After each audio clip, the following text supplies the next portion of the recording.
We are back with another episode of the Marketing Millennials podcast. I am here with the head of marketing of Slate, Christina. I'm so glad we finally get to chat. And this is our first time actually chatting, but it's good to chat on a podcast because then you get to hear the non-filtered thoughts come out of both of us. So welcome to the podcast. Thank you so much for having me. Been a big fan for a long time. Let's get into your journey first, and then we'll get into the conversation. So how did you get into the marketing space? Oh my gosh. So I kind of stumbled into this. I worked in social for over a decade. I had actually went to school as a political communications major. And because I was the young person when I was working as a legislative aide for a state rep, they were like, you're young, you can handle social media. You know how to work a phone. And so that was the start of my initial bit with marketing, is that I handled the state rep's social media account. And then that led to me going into this leather goods company and then a fuel company. And then I ended up in tech. I went from Panadoc to then OpenPhone to then Plot, and now I am at Slate. So the trajectory of my career has primarily been a social media marketer. And I've gone into head of marketing sort of like because I became more of a generalist. I was always very interested in doing different aspects of marketing. And I think social has just played a big role in helping me become a bit more adaptable, because I could just do anything. I guess social's always the person that's like, here, take a post, create it. How can we talk to our audience? It's the same qualities across the board. Yeah, I feel the same about marketing ops. I came from marketing ops, and it's just the do everything, know everything department. And I feel social media pretty much the same as everything what the customers are saying, the industry's saying. You're talking to the community all the time, so makes total sense. Going into this, I want to. You have a buzzword that you don't like that's in the industry, and I want you to tell us what the buzzword is and tell us how people use it and what it actually means to you. Oh my gosh, a buzzword that I don't like in the industry? I'll set it up for you. It's authenticity. Everybody says authenticity. Oh my God. I hate authenticity so much because I feel like they wear it as a badge of honor, and they try to position it as a way of you need to always be authentic, but it becomes a buzzword because we're never truly authentic when social in and itself is pretty performative.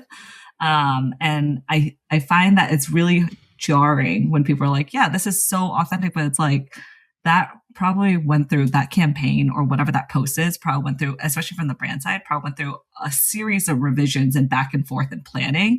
So the authenticity layer right there just holds people in this unachievable expectation of how we're supposed to exist online. And I just think it's one of those things where people toss around as just another word, like we're being authentic. One, I think can I swear on here?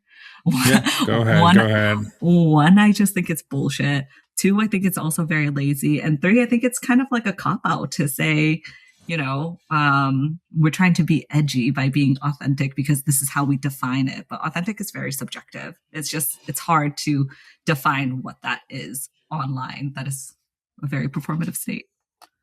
I feel like the only way you could be authentic is write a journal. And if you write a journal on social, it's probably not going to perform because it's not meant for, It's meant for you, not the audience.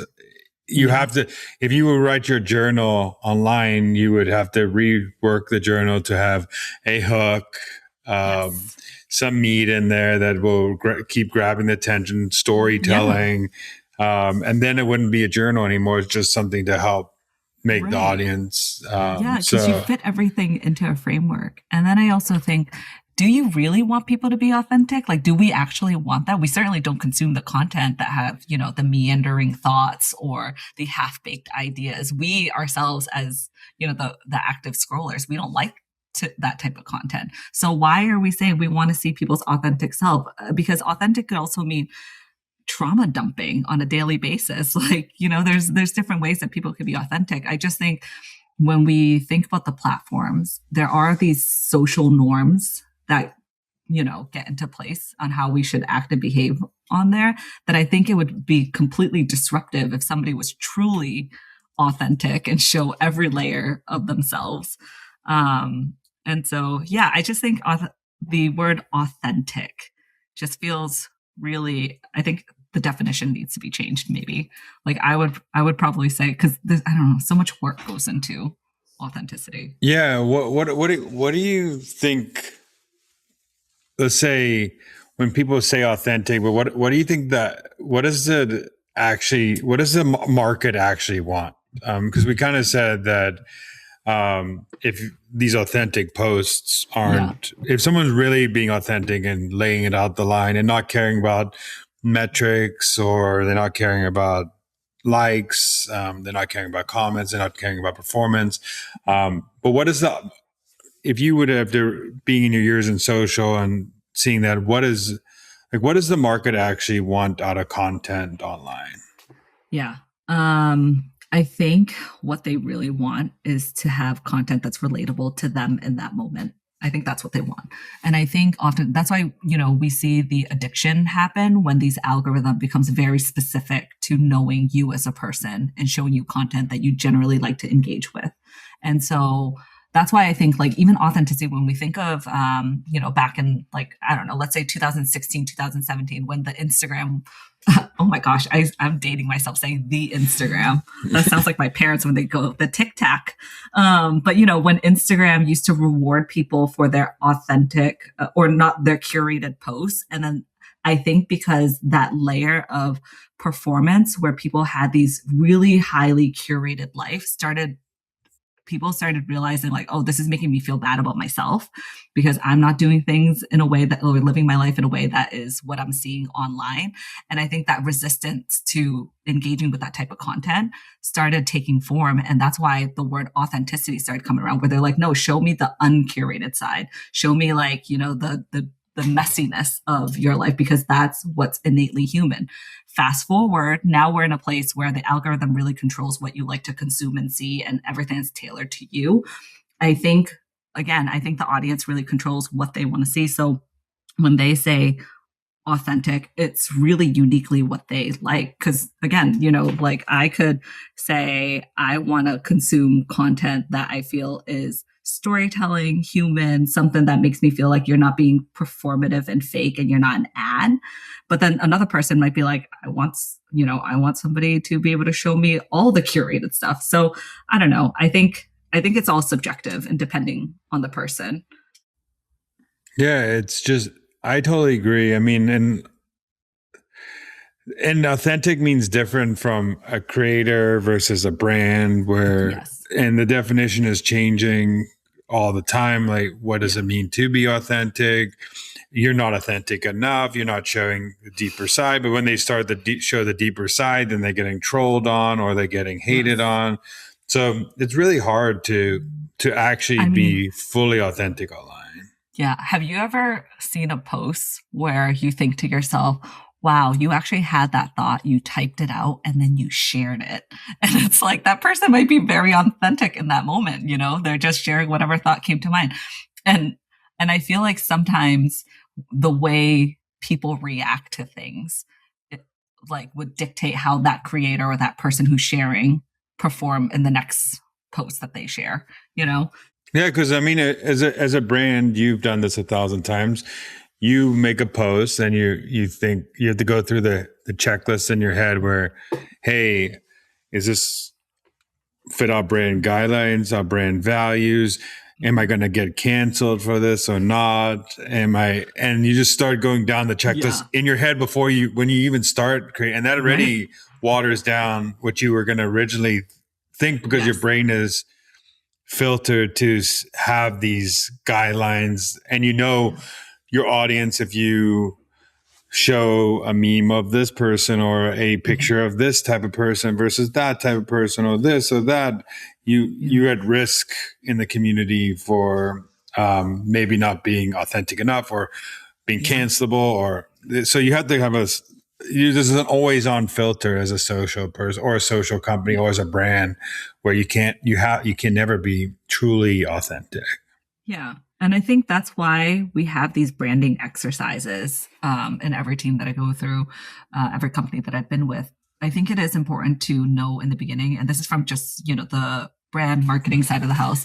When I think about companies and how they appear on social, it's like, let's define what authenticity means to us, meaning, do we know ourselves and our values and the mission that we're trying to drive?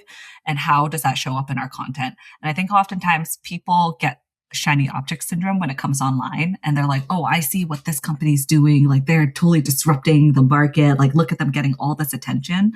How can we do that? But I do think as a social person or even as a general marketer, I think it's good to take a step back and be like, hey, what is it that we're trying to do on here? Like, what is our goal with even showing up online? Obviously in business it is to drive business, right? But at the end of the day, I also think it's worth sort of considering everything that we share. It's always going to be, we want validation from people to say what we're sharing is good. But I can share memes all day long. If that memes does not correlate to the things that we're sharing as a business, is that going to be impactful? So yeah, I do agree with what you were saying, how we're constantly having this filter on, and and it's just so funny to even think about, because I don't even think, if you haven't worked in social in that capacity, that you would even think like that. Like just an average everyday social media user, do you think about all the layers that go into every post? Probably not.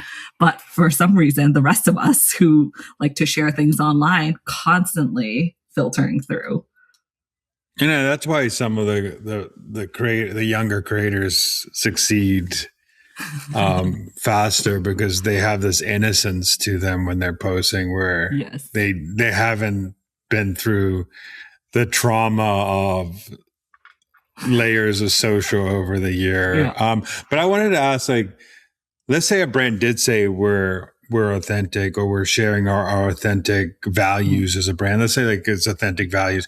What are the receipts you want to see from them to show that they actually are delivering on that promise? Or if you were trying to define authentic in your company, and here are the values of being authentic, what are the receipts that the audience is looking for to show that you are delivering on the promise you're saying in content? Yeah. I think just seeing it as being a repeated message over and over again. And I find this is actually a challenge for a lot of brands. And I do a lot of consulting on the side too, where it goes back to the shiny object syndrome, where you start doing things because you think that's going to be in favor of whatever the platform algorithm is going to do and help you get more reach. But I do think that the slower side of building yourselves and your brand does require a lot of work. It requires a lot of iteration, but it requires dedication to actually like seeing the message through.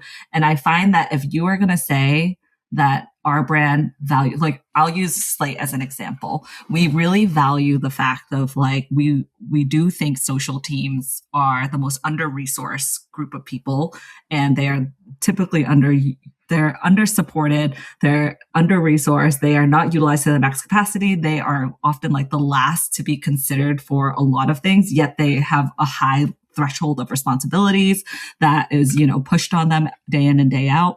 But for us, we're like, how do we continue driving the mission that we want to be there to support these teams? So every angle that we do, whether it's talking about our product or us as individual Slate employees talk about anything online, it's always surrounding that message of how do we solve the social problems? Because we ourselves have existed in this space for a really long time. So we have empathy for that pain. So if we have empathy for these marketers, do the things we say actually help in that way? So we don't really think in terms of like what formats need to go out or that content structure. We just know at our core, if we keep talking about these things more than enough times, like, social teams need to be better supported, or, they need to have better tools built for them. Like if we keep having the same conversations in different ways, it's eventually going to get sticky to people, where they're like, okay, if we think of any brands that are the most supportive to social team, we're going to think about Slate, because we see them posting about it all over the place all the time. And it's just like keeping that center, that core thought. And I've seen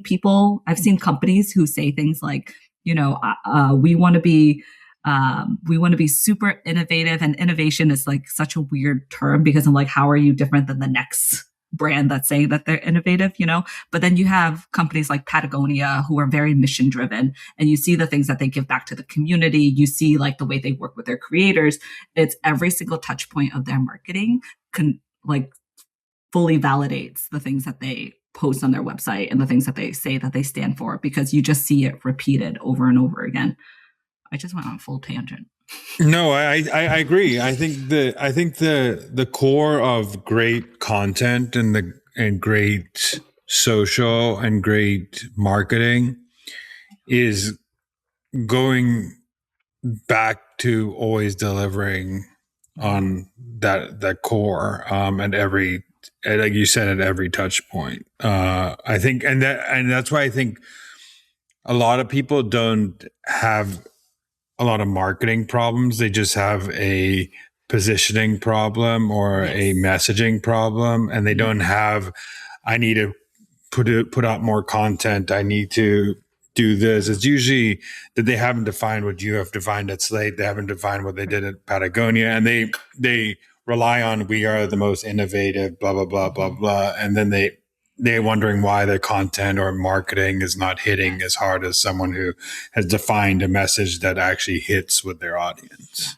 And and I know that, we're existing in this time where output and volume is just so demanding, because a lot of times, and I do think it's honestly the lack of deep knowledge towards how, marketing or social operates.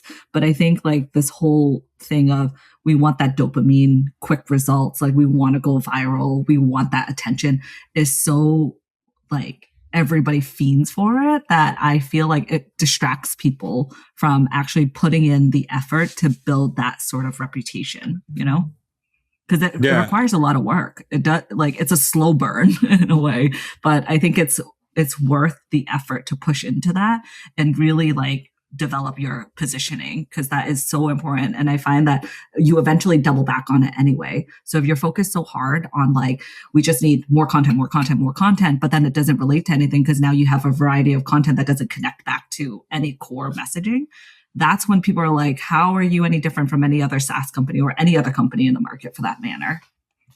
Let me ask you this then. So what matters more today in the market? Is it, when it comes to content, is it distribution, differentiation, or depth? I think depth. I think we are lacking a lot of depth, especially because we are existing in this whole AI bubble right now where people are serious. They are so, and honestly, I will praise people for being really adaptive and they're really quick to absorbing a lot of stuff. But man, the AI sludge that's coming out because everybody is, again, feeling that pressure to put more output out there, that I don't know. I think people are creating really good quality depth. Like they want people who are more thoughtful. They want brands who are actually like putting some, I don't know, some strong point of views and opinions behind the things that they're sharing, versus things that I could just find easily on, I don't know. I think a lot of it, and when you go down that depth, I think a lot of it comes from doing things that don't exist on the internet, which is like getting first party data from your customers or getting the problem sets of interviews and reviews. And that's why I love podcasts, because we get this raw transcript. This raw transcript could be a whole new first party data article that nobody has, because I'm taking it from something that's coming from your mind and creating something new that nobody has seen on the internet, because we haven't this conversation has never happened before between me and you, which I think that's where. Also, I think that you said this, it's a lack of thinking. And also when you go to AI, you're just saying, write me more marketing content, or instead of saying like, think about what marketing content is actually needed in this world. How could I, because you could create great content with AI if you know how to like take multiple pieces of AI, do deep research first, then take the parts of the research that is great, and then plug and play together, which is a skill to take different information and put it into one place. I mean, you could use AI and create something great. I think the problem is that we're just trying to, like you said, get this hamster wheel of getting the most amount of content out, and it's not working for a lot of brands. Someone had asked me in the last few months, because in the beginning, I was a big, I had very strong opinions about people using AI as part of their creative outputs. And I had a lot of strong opinions that I shared across LinkedIn. But somebody had asked me the other day, like, do I fear AI is going to take my job? And I don't see it as taking my job, because I don't think, I mean, I would hope not. Maybe maybe in a few years, who knows? But I don't think it's going to take my job. I do think it requires a prompt level skills of how to use AI as a tool that could help me be better at my job and get me unstuck at some of those things. And it is like you say, and I remember one of my response back to them was like, I think lazy marketers will always be lazy marketers, regardless of whatever tool they're using or any of that sort. The output will always be the same, whether they have the tool or they're not. It's just gonna, that is the way it is. But I think for us creative folks or people who are really like attuned with what good content is, they'll learn how to adapt and, partner with all of this stuff to take it to that next level. And I just want, I don't know, I think as a personal social usage and stuff, I just feel tired a lot of times when I see content. I get really tired of the bullshit and the repetitive stuff that I'm like, this is not, I actually can watch things on mute and keep scrolling, but then there'll be something about one video that'll get me to stop, and I can watch a full 15-20 minute video, as long as it's good content. And I know a lot of people, and this is like me rambling on, I know a lot of people also say like, people have a short attention span. I think people just have a short patience for shitty content. So yep, plus one. I've said that. I mean, I agree too. I've said that 1,000 times. I think the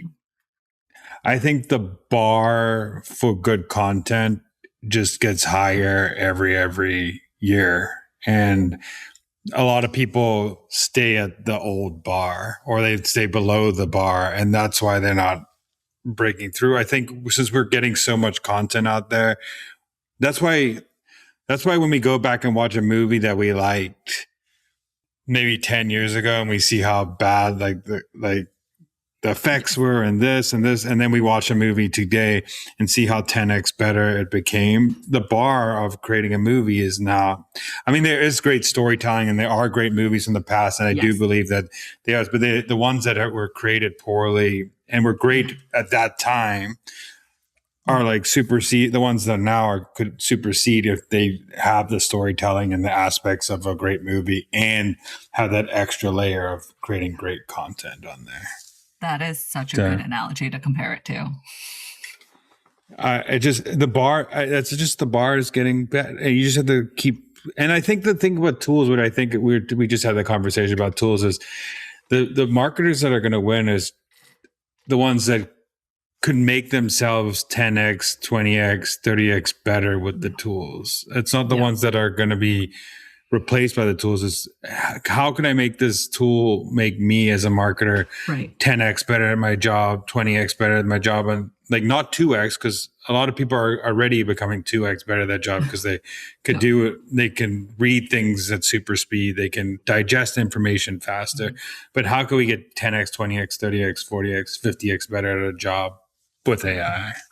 I even think on the subject of AI, have you noticed how quick people, I mean, even ourselves, can detect AI content? Like first we can detect obviously AI writing, but now, with all the AI videos coming out, it's just so funny how the human brain works, because it's like, how do you tell the difference between AI writing versus a human writing, but then there are these pattern detection that you pick up. And I think it's just so funny. I wonder where we're going to be in about 5 years with this stuff. Like, am I going to have a harder time figuring out what is AI content? I think we're going to all have harder times. I just think, I still believe that if people are writing with AI, you always need that human sprinkle to go parse through it, to make sure it sounds correct, to make sure it has taste, to make sure the examples are good, to make sure it's performative, and my audience would like that. Because I do truly believe that one of the harder, and social people have it and content people have it, but one of the hardest things to teach is taste and creativity.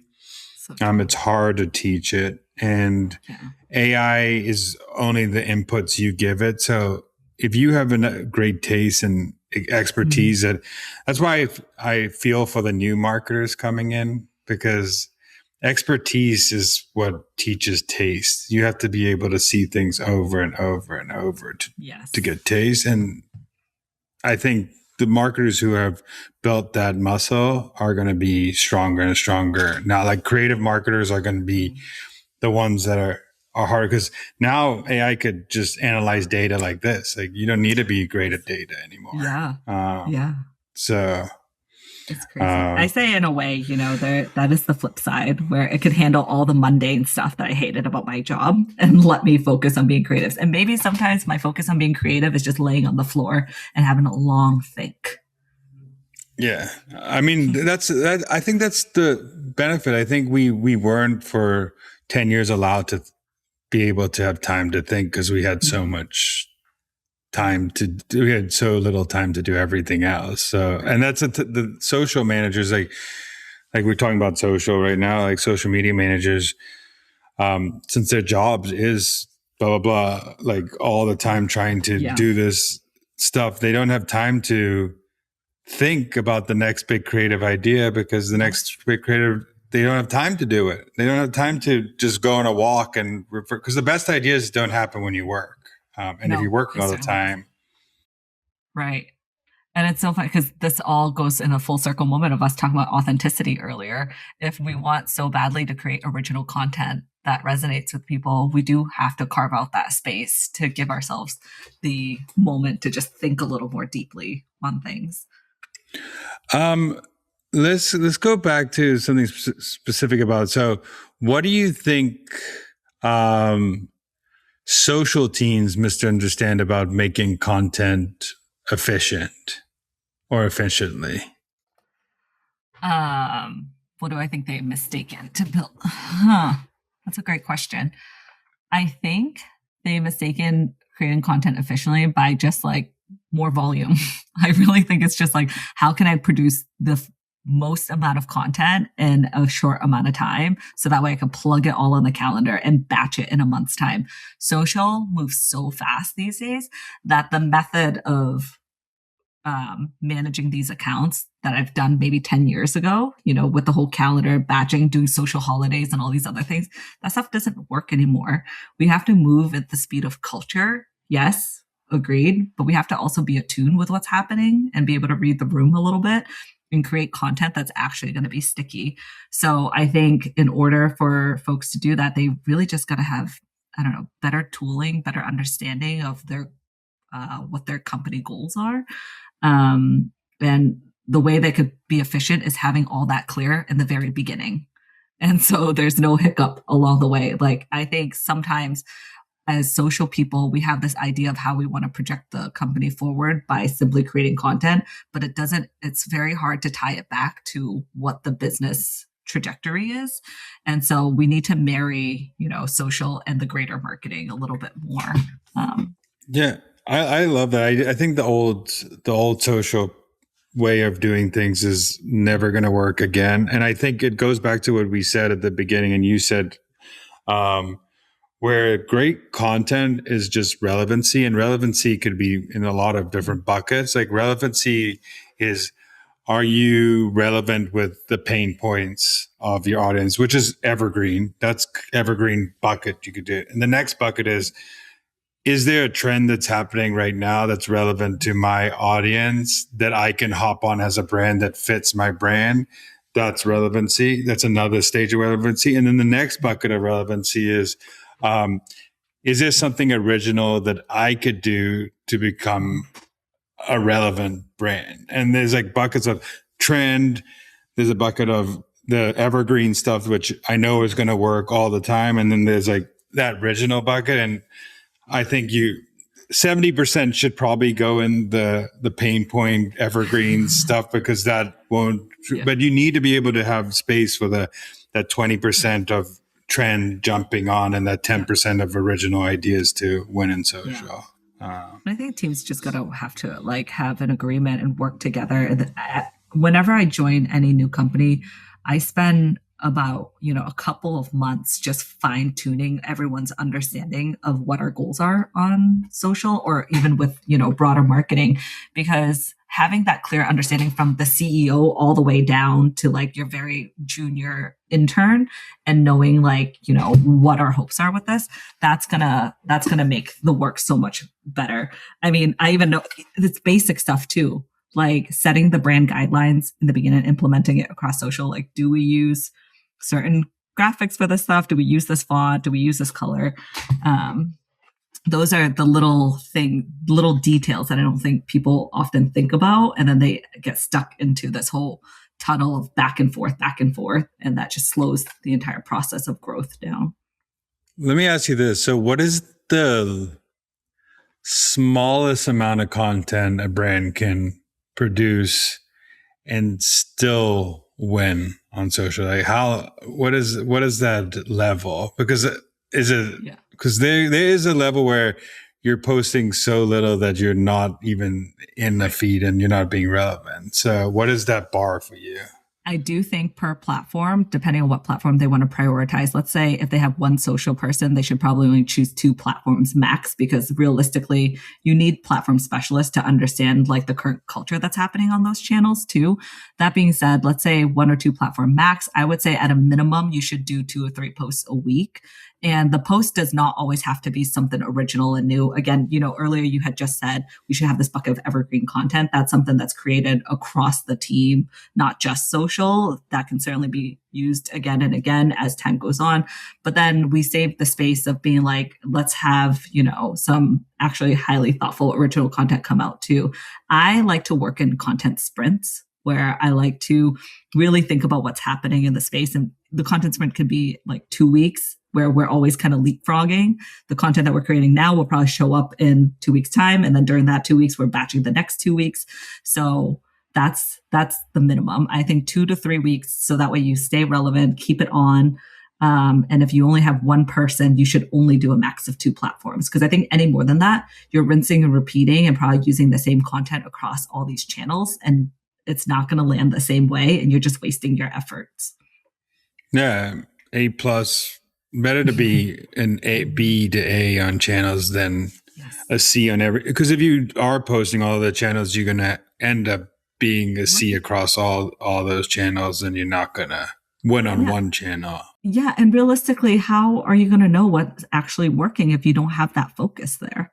We need focus, and I think like expecting one person, that's why I think carrying the battle wounds from all those years ago of having to manage all the platform, Meta being Facebook specifically being I swear to God, I would rather swallow glass than ever have to log into Facebook again. That said, I do think there are certain people who are just more, they're just hyper aware of what these channels are doing currently. And they do it because they're active users on there, or they just like, they're following the things. Expecting one person to manage all those channels in the equal amount of focus is that would be insane. They would probably have to work 90, 100 hours a week, because there's no freaking way, because social person has to be chronically online. They have to be managing the platform, not just in the content output, but then also managing the reactions, the community building, also scrolling through the content that's on there. That's a lot for one person. Chronically online on every platform, which is, and then you're mind sharing on a lot of platforms. So you actually aren't consuming enough on the 1 or 2 platforms that you're trying to win on, because you're trying to consume on all these platforms. And that a lot of winning on social is just the person who is consuming so much on that platform. They know what the community wants, what works, what format works, how I'm going to deliver this content, how I'm going to package it up. Is it changing? Is it video now? Is it text? Is it this? Is it that? Because Facebook works for some brands, and Instagram works with some brands, and X works with some brands, and LinkedIn works with some brands. But you should be the platform that works for your brand and be a winner on that platform. Then you can figure out those other platforms along the line. Yeah, 100%. I think the new wave of how people are developing their marketing team, and especially when it goes down to social, I really think they should lean into getting platform specialists, because I think it's good to have somebody dedicated in studying each of these channels and really. They do it for paid. I mean, that's true. That's right. For paid teams, for paid teams, you have an expert who knows how to do. If you have a well-oiled paid machine, you have someone who's probably running paid, and then you have someone who's an expert in Facebook and an expert in Google. And if you're on TikTok, you have someone who knows how to run TikTok and TikTok Shop. You don't have one person running those five. Otherwise, you're not going to win on those channels. And they don't do that.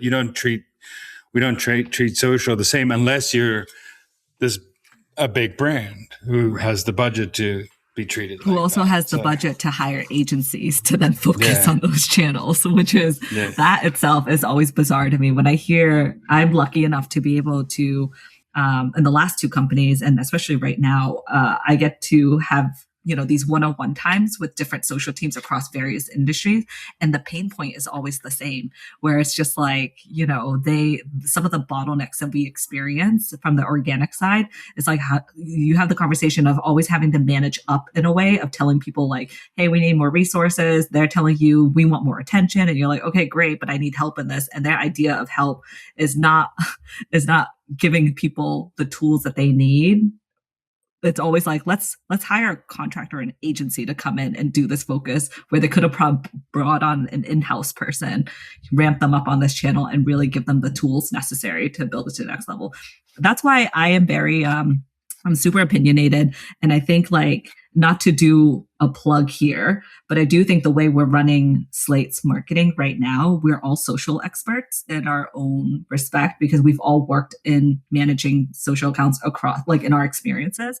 And so our team is made up of people who are different platform specialists. And so we get to come together and have these like jam sesh where we could think of one piece of content, but then see it through the lens of the platforms that we care about. For us, our priority right now is LinkedIn, and we also have Substack.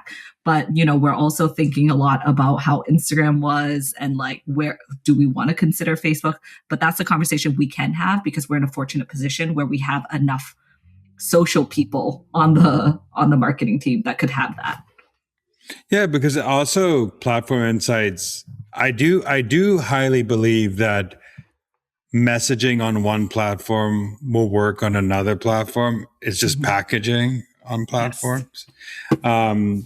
So if you were dominating, let's say LinkedIn as a company, and you're saying, I want to go on Instagram, if you look at your top 50 highest performing LinkedIn posts, and you get someone who's an Instagram expert to package that into reels, into slideshows, into using the correct trending music, and and trial reels and all these things that are working on Instagram, and you get someone to do that, I highly think you will win on that platform. But that person needs to be able to convert that content into that channel. Be that. So that's why winning. Yeah, exactly. And I think that's something that's hard to do, but you need someone to do that. But I just say, like, that goes back to saying, win on one platform first, and then try another platform. Yeah, absolutely. So, I'll go to a couple more questions for you. Let's go to what are some of the content you seeing on LinkedIn, let's say about your space or marketing, that is like bugging you right now? Oh man, am I going to get canceled for this?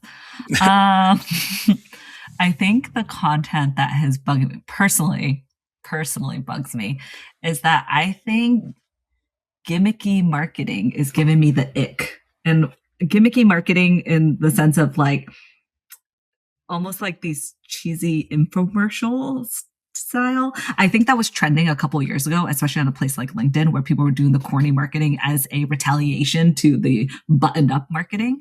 But I do think it's, I feel like it's a little cheap. And I don't know. I think that's just my opinion, though. I'm sure that I always see those posts get engagement, so I'm sure it's fine. But for me, I'm just like, it's a little gimmicky. I don't really like it. I do like the type of content that is very, I think people could be very witty and very funny with their meme strategy. And I know memes for people are always like a hit or miss because they're like, oh, I don't know if a brand can actually like share this or say it. But I think that requires a level of skill to be that deadpan funny. And I wish we could do more of that. Like I wish more people had that skill built in them. But obviously that's something that, again, they'd have to consume and know what type of content fits in a meme. Yeah, I think you have to be funny, but then also understand your audience, and then also understand culture at the same time, which is to make a meme hit. I do. I wonder what I'm thinking of the content you don't like, and I'm wondering if I'm thinking the same thing as you're thinking of, because I've seen some content on LinkedIn, and it's hard to tell on LinkedIn because there's content that's actually truly liked, and there's also content that's in these deep like pods. Yeah, I'm just so glad, Daniel, that the content where people are crying online has dialed back because of crying CEOs and stuff. I'm really glad that that's dialing back. And it goes back to authenticity, right? Do we want to see people cry online or take a selfie of them going through a traumatic thing? Probably not. So I'm glad that we're not seeing a lot of those anymore, or at least hopefully. Yeah, maybe that's one trend that I see work, and I've never got it, which is fine. I'd work, so I think people could see. I've never gotten the trend of continuously posting a picture and then advice that has nothing to do with the picture. Yes. You know what I mean? Like I don't mind you posting a picture if you're doing something that's related to the picture, but you're posting a picture and then saying having this blurb about something that has nothing to do with the picture. It works though. It works, but it works with certain people. It doesn't work for everybody. Yes, it doesn't work for everybody. I've never got that content, but I'm all about. I hate to say it. I'm a fan of content I'm not a fan of doing it, but if your content performs and it's getting you business and it's working for you, keep doing it. I'm not going to hate on it.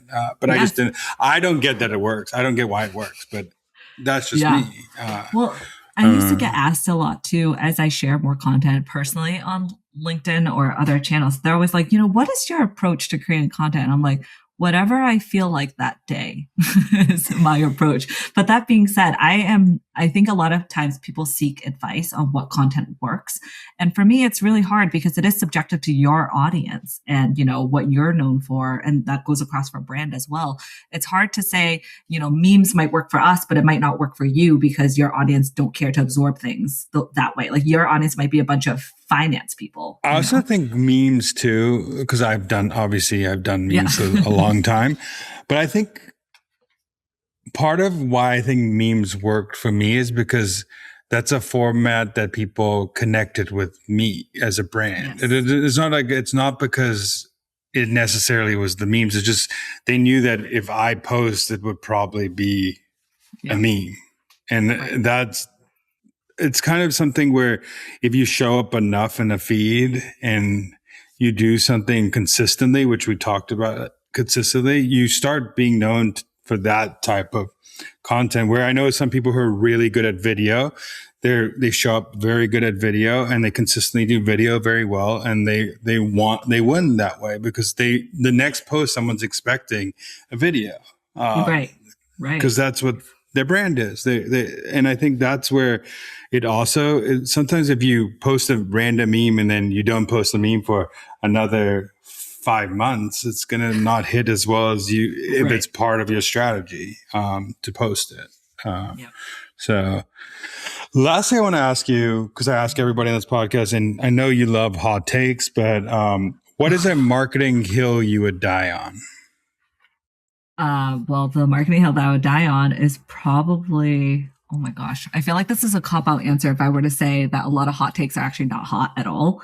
They're just lukewarm at best. The hot takes could certainly not melt butter.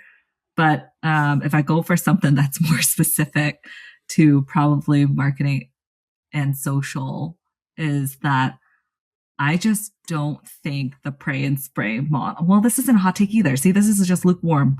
But I think the pray and spray model is just not going to work. I don't think you can exist on social by just leaning into the media side of the house and sharing content without actually putting the same amount of work on the social side of the house, which means engaging more and, spending more time on the platform and engaging with the community and the audience. I say community, but I think somebody the other day had said, why are we all calling our audience community? Because community requires these set of rules and values that's shared together. And that, made me think more deeply about how we use that term. But engaging with our audience. That makes a good question. This might be this is a lukewarm take too, but are you actually, it's not a take even as a question, but are you doing social if you're not also reciprocating to the social world, meaning commenting, replying, engaging with your audience? Is it so social, or is it just you posting and leaving? What is actual social?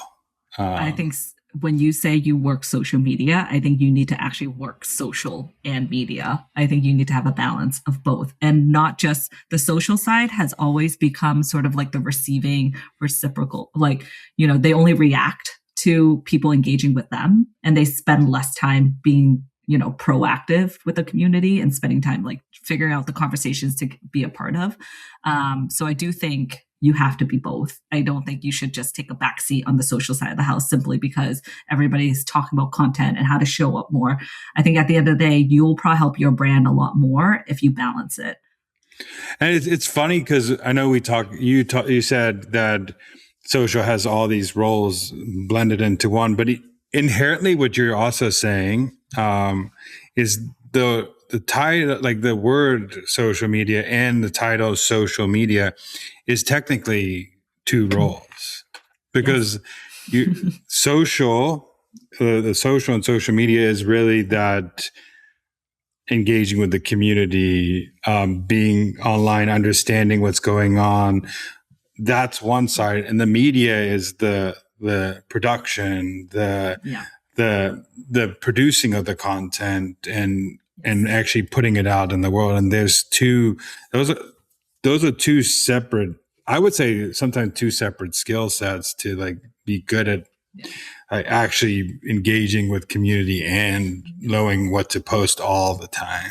And I think that's why they broke the rule out to have the community managing side of the house. But I think for those of us who've done this for a long time, I think it's one of those skills where we just figure out that balance. But not slowly, but I'm starting to see more and more that the scale is heavily weighed on just the media side when it comes to this role, that a lot of people very much lean into what sort of content can we, create that's going to disrupt the feed, and less time thinking of how do we build an audience through the social aspect of it? Because you can do it with both. You could create good content and that'll attract folks, but how do you retain them?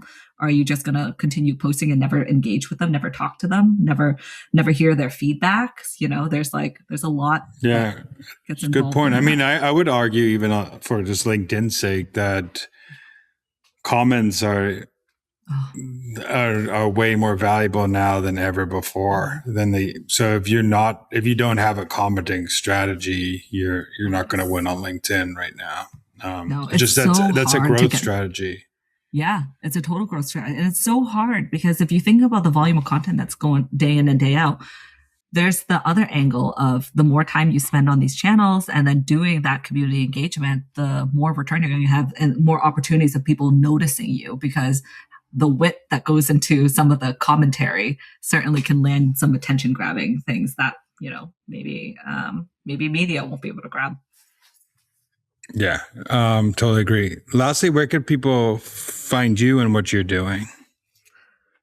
So they can find me anywhere on LinkedIn and Substack. My handles are these chapters because I was an avid reader. I say was because this last year I might have read 3 books, which is so embarrassing. Mom of 3, and working in a startup.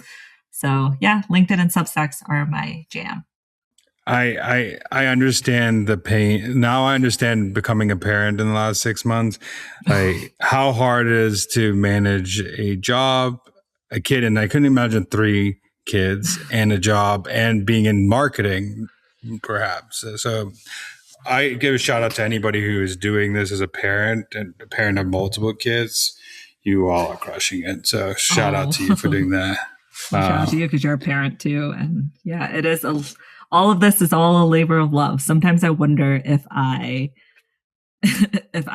and maybe this is a separate conversation, but I feel like being a woman in a startup and also being a mom, it puts me in this weird position where sometimes I don't know if I'm good anywhere. Like, I don't know if I'm a good marketer or if I'm a good mom because my attention span, it's constantly getting pulled in every direction. And working on social just makes it even accelerates that feeling even more.